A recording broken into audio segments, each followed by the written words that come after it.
शहर से दूर एक पुराने कब्रिस्तान में रात को कोई जाने की हिम्मत नहीं करता, ऐसा कहा जाता है।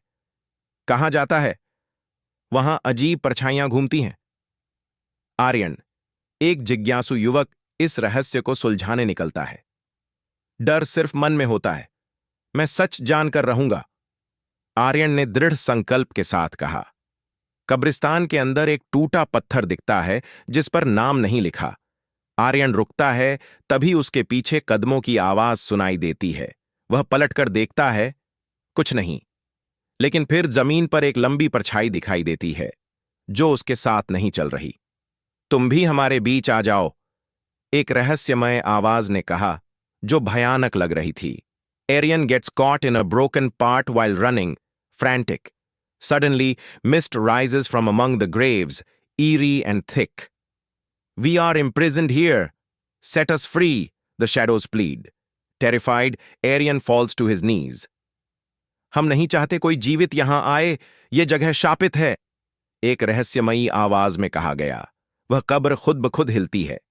मुझे यहां से निकलना होगा, आर्यन ने दृढ़ संकल्प के साथ कहा। तभी उसके मोबाइल की स्क्रीन खुद ब खुद बंद हो जाती है। अचानक कब्रों के बीच से काली परछाई उसके सामने आ जाती है। उसका चेहरा नहीं, सिर्फ दो चमकती आंखें। परछाई पास आते ही आर्यन का गाला जकड़ लेती है। मुझे जाने दो, मैं यहां गलती से आ गया, आर्यन प्लिया करता है। अब तुम हमारे साथ हो, परछाई मेनेसिंग टोन में कहती है। आर्यन की आंखों के सामने अंधेरा छा जाता है। सुबह गांव वाले कब्रिस्तान के पास आर्यन को बेहोश पाते हैं। उन्होंने कहा, चिंता से भरा था। उसके कपड़े फटे हुए थे और उसका चेहरा पीला दिख रहा था। यह दृश्य एक मौन त्रासदी जैसा था। वह होश में आता है लेकिन कुछ याद नहीं करता, बस बड़बड़ाता रहता है। परछाइयां, मत आओ, आर्यन ने भयभीत स्वर में कहा। उसके बाद वह कभी रात को बाहर नहीं गया।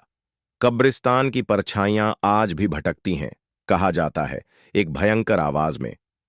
जो भी जिज्ञासा में वहां जाता है शायद लौटकर वैसा न रहे, चेतावनी देते हुए।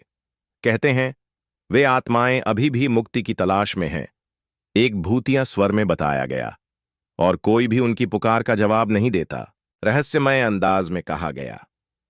यह कौन सी दुनिया है, यहां इतनी शांति क्यों है, नई आवाज ने पूछताछ भरे स्वर में कहा। तुम्हारा स्वागत है इस शापित भूमि में, कब्रों से एक आवाज ने स्वागत करते हुए जवाब दिया। नई आवाज ने जिज्ञासु होकर कहा, यहां कोई और है, मैं आपसे कुछ पूछना चाहता हूं।